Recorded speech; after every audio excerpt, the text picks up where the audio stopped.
Sure. Matthew Lee, Inner City Press, on behalf of the Free UN Coalition for Access. Thanks, guys, for this regular briefing. I was going to ask you about the UN's own control of weapons in peacekeeping operations. There's been, for example, a contractor in the CAR found with ammunition. It was unclear who he was giving it to.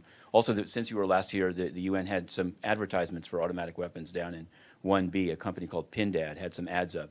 But this is actually, so if you have thoughts on that, it would be great. But this, I want to ask something that goes, I guess, a different way.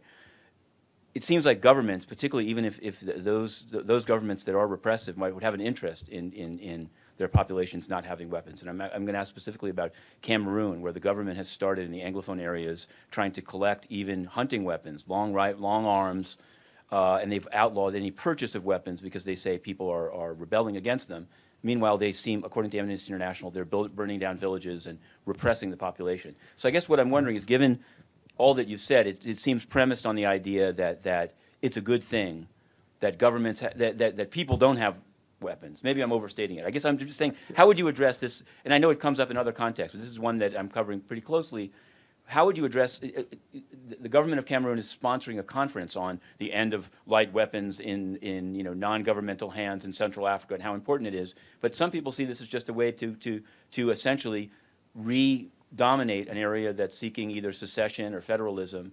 So how do you balance, I guess, would you say? Thanks. Let me take a stab, because I happened to be in Cameroon last week at this conference. So it was about the Kinshasa Convention, and that entered into force, I believe it was March 2017, and it was the first time that the 11 members of the Economic Community of Central African States met to assess where things are with the implementation of that arms control mechanism.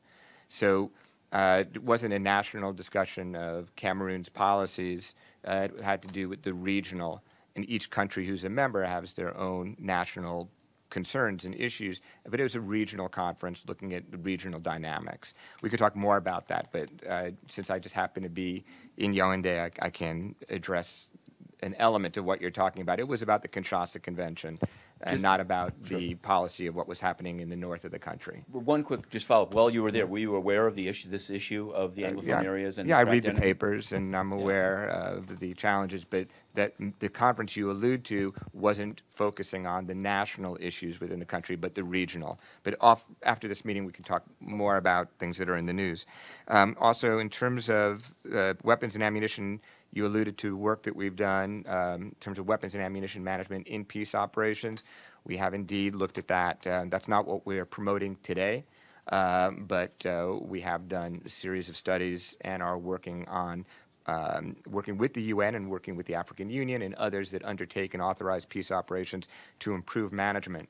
In the reference to the private company, I didn't see that exhibit or advertisement, but reference has been made to the program of action, and private companies do have a role in helping with arms control in terms of new technologies to improve on arms control measures. I don't know if that's what the advertisement was alluding to. I wasn't there, but this is something that's being discussed for the next 2 weeks. With that, let me turn things over to Aaron to address other elements of the question, but probably not about unless we've done a study on national issues in Cameroon. Please. Yeah. No, we covered Cameroon, of course. Cameroon is, to all appearances, from our point of view, a very typical West African country. Firearms ownership is very low, with roughly 1 civilian firearm for every 50 people. Other research suggests that most firearms that are owned by civilians in West Africa tend to be craft guns. They're hunting weapons, and typically very crude. As for larger political issues, and the relationship between the kinds of weapons people have and the kinds of governments they have, the research on that's very, very poor. And just looking at it superficially, you see everything. You see governments that are often very criticized internationally, where they have relatively high gun ownership, and you see the opposite as well. Sure, I guess, and I guess what I'm wondering, there seems to be a category of kind of like quasi-authorized or quasi-public arms transfers. I'm thinking of like the arming of rebels in Syria or the arming of different sides in Yemen. There was the French example of airdropping in weapons to Libya during that conflict. And I'm just wondering, do you see this as different than sort of disorganized proliferation? And are you totally against that, or is there some sort of best practice? Do you engage? What's your study for just taking Yemen as an example that's going to be in the Security Council this afternoon? The forces that are marching on Hodeidah, where did they get the weapons? Who are they, and where are those weapons from? Okay. Did you study that?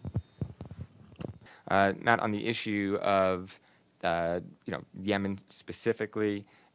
This study, we've done some work before on Yemen. We can talk about that, but this isn't a study that focuses particularly on that.